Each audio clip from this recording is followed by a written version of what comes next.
इस वीडियो में आप शेयर बाजार का मतलब अच्छे से समझने वाले हैं। साथ ही आप ये भी जानेंगे कि इनमें इन्वेस्ट कैसे किया जा सकता है, आप कैसे शेयर बाजार में पैसा लगाकर पैसा कमा सकते हैं।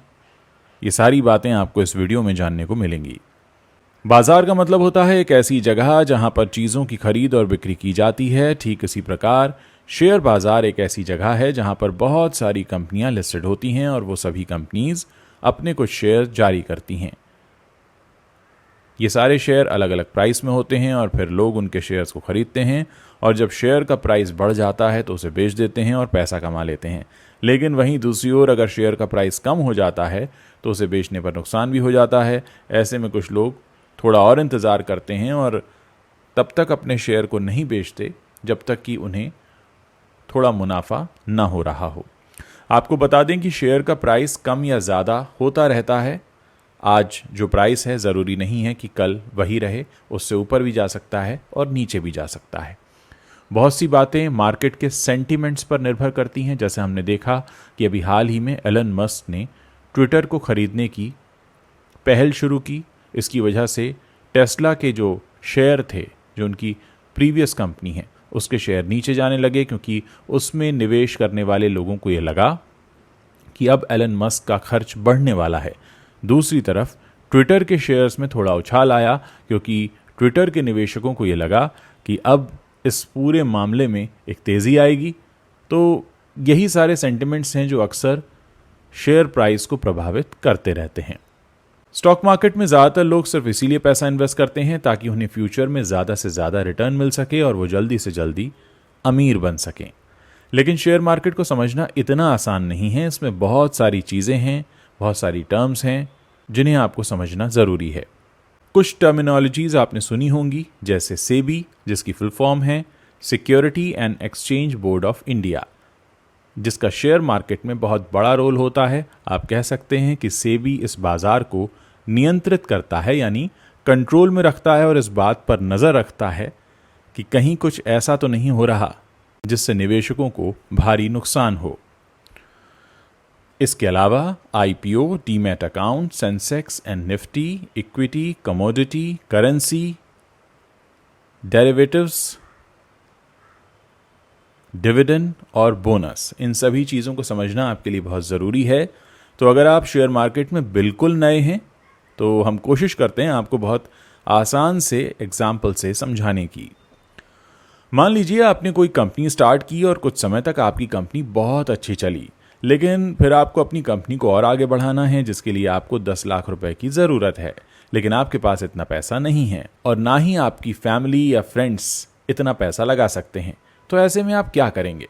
शायद आप सोचेंगे कि मैं बैंक से लोन ले लूँगा और अपनी कंपनी में लगा दूंगा, लेकिन आपको भी पता है कि उस पर आपको काफ़ी ब्याज देना होगा। तो फिर ऐसा क्या किया जाए जो बिना बैंक से लोन लिए आपको अपनी कंपनी चलाने के लिए 10 लाख रुपए मिल जाएं?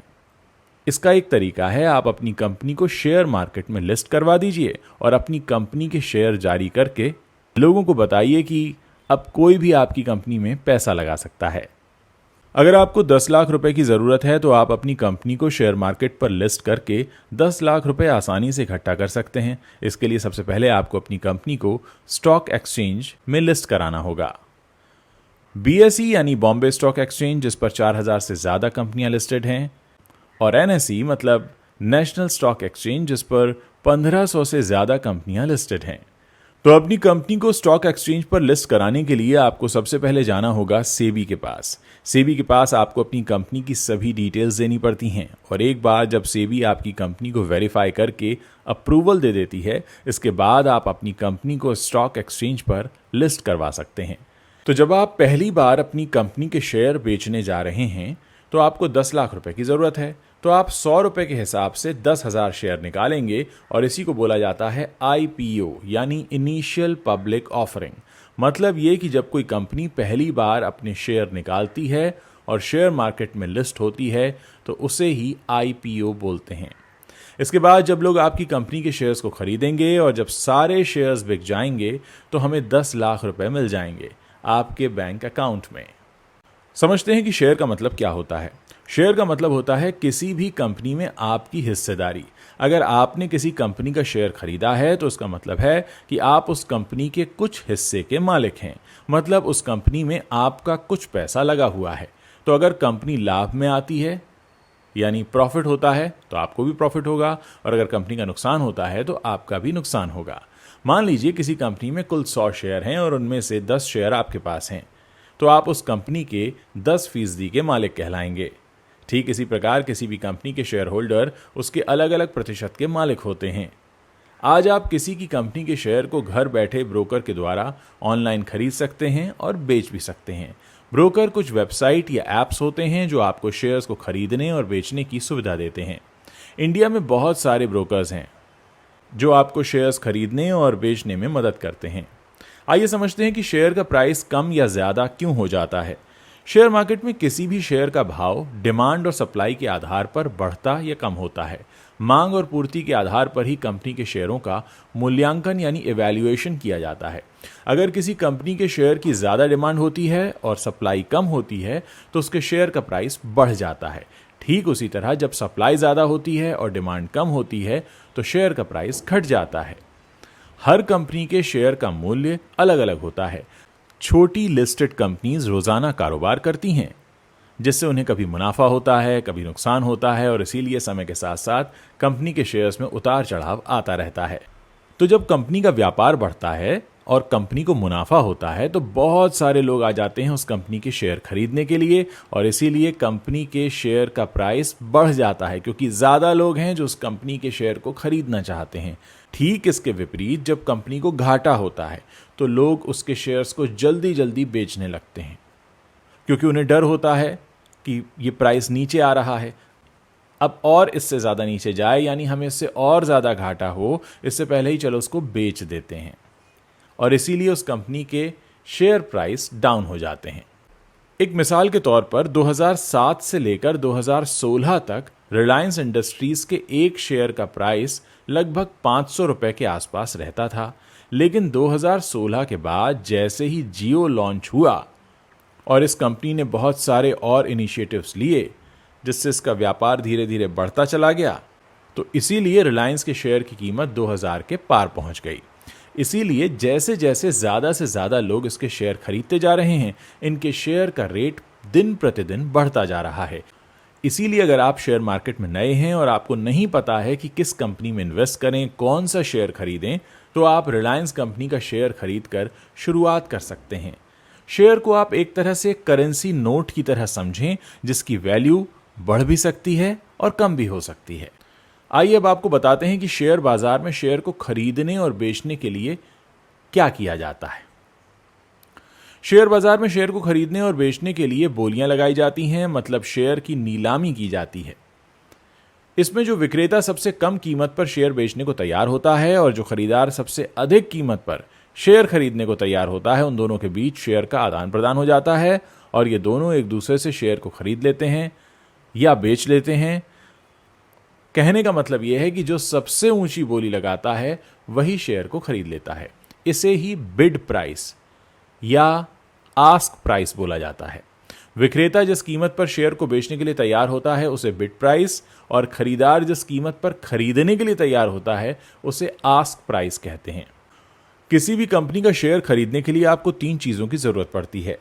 सेविंग्स अकाउंट या बैंक अकाउंट। आपके पास किसी भी बैंक में सेविंग्स अकाउंट तो होना ही चाहिए, जिससे आप पेमेंट करेंगे और शेयर को खरीदेंगे। Demat account. जब आप किसी कंपनी का शेयर खरीदते हैं तो आपको उस कंपनी में हिस्सेदारी या इक्विटी मिल जाती है, लेकिन उसके लिए आपके पास कोई प्रूफ भी तो होना चाहिए, जैसे कि अगर भविष्य में कहीं कोई गड़बड़ हो तो आप बता सकें कि मेरा पैसा इस कंपनी में लगा हुआ है। इसीलिए आपने जो शेयर खरीदा है वो डिजिटल फॉर्म के प्रूफ के तौर पर आपके डीमैट अकाउंट में स्टोर हो जाता है, और जब आप उसे बेचते हैं तो वहां से उठकर वापस कंपनी के पास चला जाता है। लगभग सभी ब्रोकर जहां पर आप ट्रेडिंग अकाउंट खोलते हैं वो आपका फ्री में डीमैट अकाउंट भी खोल देते हैं। Trading account. इंडिया में जो स्टॉक एक्सचेंजेस हैं जैसे BSE और NSE, ये डायरेक्ट किसी कंपनी का शेयर नहीं खरीदते और ना ही बेचते हैं। इसके लिए कुछ डिस्काउंट ब्रोकर कंपनियां हैं जैसे एंजल ब्रोकिंग वगैरह। जिन पर जाकर हम किसी भी शेयर को ट्रेड करते हैं, मतलब खरीदते हैं और बेचते हैं। और इन्हीं ट्रेडिंग प्लेटफॉर्म्स पर हमारा जो अकाउंट खुलता है जिसमें आप शेयर को बाय या सेल करते हैं, उसे ही ट्रेडिंग अकाउंट या ब्रोकर अकाउंट कहते हैं। शेयर खरीदने के लिए सबसे पहले आपको किसी ब्रोकर की मदद की ज़रूरत होती है, क्योंकि वही आपका पहले डीमैट अकाउंट खुलवाएगा और फिर आप अपने बैंक अकाउंट को डीमैट अकाउंट से लिंक कर देंगे और अपने बैंक अकाउंट में कुछ फंड मतलब पैसे को ऐड करेंगे और निवेश करना शुरू कर देंगे। जब आप किसी कंपनी का शेयर खरीदते हैं तो आपका पैसा आपके बैंक अकाउंट से निकलकर ट्रेडिंग अकाउंट के माध्यम से उस कंपनी के पास चला जाता है और शेयर आपके डीमैट अकाउंट में डिजिटल प्रूफ के रूप में सेव हो जाता है। और जब आप उस शेयर को बेचते हैं तो ये वापस आपके डीमैट अकाउंट से निकलकर कंपनी के पास चला जाता है और पैसा आपके बैंक अकाउंट में आ जाता है। शेयर बाजार में इन्वेस्टमेंट करने से पहले आपको पता होना चाहिए कि कितने तरीकों से हम स्टॉक मार्केट से पैसे कमा सकते हैं। स्टॉक मार्केट या शेयर मार्केट से हम कई तरीकों से पैसे कमा सकते हैं, जिनमें से कुछ तरीके मैं आपको बता रहा हूं। शेयर का प्राइस बढ़ने पर उसे बेचकर ही लोग सबसे ज्यादा पैसे कमाते हैं और यही तरीका सबसे ज्यादा पॉपुलर है। जब कंपनी को प्रॉफिट होता है तो वो अपने शेयर होल्डर्स को डिविडेंड यानी लाभांश यानी अपने प्रॉफिट का कुछ हिस्सा देती है। इसके अलावा कंपनी शेयर के बदले कुछ बोनस भी देती है। आइए अब समझते हैं कि इंट्राडे ट्रेडिंग क्या होती है। इंट्राडे शेयर मार्केट में आप शॉर्ट सेलिंग करके पैसे कमा सकते हैं। शेयर बाजार के कुछ दूसरे सेगमेंट भी हैं जिसमें आप ट्रेडिंग करके पैसे कमा सकते हैं, जैसे फ्यूचर मार्केट ट्रेडिंग या ऑप्शन मार्केट ट्रेडिंग। ये सारे तरीके वो हैं जब आप एक बार शेयर मार्केट में एंटर होंगे, काम करना शुरू करेंगे, धीरे धीरे आपको मार्केट के सेंटिमेंट समझ में आएंगे, धीरे धीरे आपको ये भी समझ में आएगा कि आप कहाँ गलती कर रहे हैं और कहाँ आप ठीक जा रहे हैं। एक बार जब आप शेयर खरीदना और बेचना सीख जाते हैं तो आपके मन में ये डाउट ज़रूर आता है कि आखिर कौन से समय पर शेयर को खरीदना चाहिए। स्टॉक मार्केट में किसी भी शेयर को खरीदने से पहले आपको इन चीज़ों का ध्यान रखना चाहिए। पहला, किसी भी कंपनी का शेयर खरीदने से पहले उस कंपनी के बारे में अच्छे से रिसर्च कर लें। उस कंपनी ने पिछले कुछ सालों में कितना प्रॉफिट बनाया है, उनके फ्यूचर प्लान्स क्या हैं, उनके प्रमोटर्स कौन हैं और करंट मार्केट सिनेरियो क्या है। उस कंपनी के एसेट्स और लायबिलिटीज़ को भी आप अच्छे से देख लें। उस कंपनी के कैश फ्लो स्टेटमेंट के बारे में भी पता लगा लें। कंपनी की बैलेंस शीट भी अच्छे से पढ़ें। इसके अलावा कुछ वेबसाइट्स हैं जैसे इकोनॉमिक टाइम्स, एनडीटीवी बिजनेस, इनसे लगातार अपडेट लेते रहें। इन पर आने वाली शेयर मार्केट से रिलेटेड न्यूज़ देखते रहें। वैसे कुछ लोग सलाह देते हैं कि शेयर मार्केट में इन्वेस्ट करने के बाद न्यूज़ देखना छोड़ देना चाहिए, वरना आपका बीपी हमेशा ऊपर और नीचे होता रहेगा कि आपने जिस कंपनी में पैसा लगाया है अगर उसके बारे में कोई ख़राब खबर आ गई तो आप परेशान हो जाएंगे। और ऐसा अक्सर होता है, लेकिन आपको अपने मन में ये सोचना ज़रूरी है कि आपने जिस भी कंपनी में पैसा लगाया है वो पैसा आप कितने साल में वापस लेकर निकलना चाहते हैं। जाहिर है, आप अगर किसी भी कंपनी में इन्वेस्ट कर रहे हैं तो आप पहले से ही तय कर चुके होंगे कि ये कंपनी में इन्वेस्टमेंट मेरा 3 साल, 5 साल, 2 साल या 1 साल के लिए है। जितना लंबे वक्त के लिए इन्वेस्टमेंट होगा उतना ही ज़्यादा आपको मुनाफा मिलने की संभावना बढ़ जाती है। शेयर मार्केट में बहुत सारे फ्रॉड्स भी होते हैं। जो लोग यहाँ पर अपना पैसा गंवा देते हैं उनसे आपने कई सारी ऐसी कहानियाँ सुनी होंगी, और उसका सबसे बड़ा कारण ये होता है कि वो नॉलेज और एक्सपीरियंस में थोड़े कम होते हैं। अगर आप स्टॉक मार्केट में इन्वेस्ट करना चाहते हैं तो आपके अंदर पेशेंस होना चाहिए, धैर्य होना चाहिए। और अगर आपके अंदर ये धैर्य नहीं है तो फिर आप इस बाज़ार में निवेश ना करें, वही आपके लिए बेहतर है। क्योंकि जैसा मैंने आपको बताया कि थोड़ा वक्त लगता है पैसे को ग्रो होने में, किसी भी बिजनेस को चलने में, किसी भी कंपनी को आगे बढ़ने में। ऐसा नहीं हो सकता कि आपने शेयर आज खरीदे और 2 दिन में उसकी प्राइस बढ़ जाए। अगर आप हर रोज़ शेयर प्राइस चेक करेंगे तो यकीनन आप बहुत सारा अपना समय भी खराब करेंगे और इसका असर आपकी सेहत पर भी पड़ सकता है। शेयर बाजार अपने आप में एक ऐसी दुनिया है जहां पर आपको शुरुआत करने के लिए सबसे पहले बहुत छोटी राशि का निवेश करना चाहिए, बहुत सारा धैर्य रखकर उस छोटी सी राशि को बढ़ते हुए देखना चाहिए, और अगर आपको उससे कॉन्फिडेंस आता है तब फिर आप थोड़ा ज़्यादा पैसा इन्वेस्ट कर सकते हैं। लेकिन इस वीडियो को ख़त्म करने से पहले मैं आपसे सिर्फ 2 बातें कहना चाहूँगा जो आपको हमेशा शेयर बाजार में निवेश करने से पहले काम आएंगी। पहला ये कि जो भी राशि आप इन्वेस्ट कर रहे हैं वो छोटी होनी चाहिए। एकदम से सारा पैसा आप किसी भी एक कंपनी पर इन्वेस्ट मत कीजिए। अगर आप कुछ पैसा इन्वेस्ट करना चाहते हैं तो कम से कम 3 से 4 अलग अलग सेगमेंट की कंपनीज में इन्वेस्ट कीजिए और फिर अपने पैसे को ग्रो होते हुए देखिए। जब थोड़ा कॉन्फिडेंस आने लगे तभी नेक्स्ट स्टेप उठाइए। और हाँ, जब भी आप शेयर बाज़ार में निवेश करते हैं उस समय आपके सामने एक क्लियर पिक्चर होना चाहिए कि ये पैसा मैंने अगले 3 साल, 5 साल, 8 साल या 9 साल के लिए इन्वेस्ट किया है। यानी आपको मार्केट में एंटर होते वक्त पता होना चाहिए कि आप बाहर कब निकलने वाले हैं। अगर आप ऐसा करके चलेंगे तो आप कभी कोई नुकसान नहीं उठाएंगे। और हाँ, हर रोज़ अगर शेयर की प्राइस आप चेक करेंगे तो ये आपकी तबीयत खराब होने का कारण बन सकता है। इसलिए इन्वेस्ट कीजिए, थोड़ा टाइम दीजिए और उसके बाद देखना शुरू कीजिए।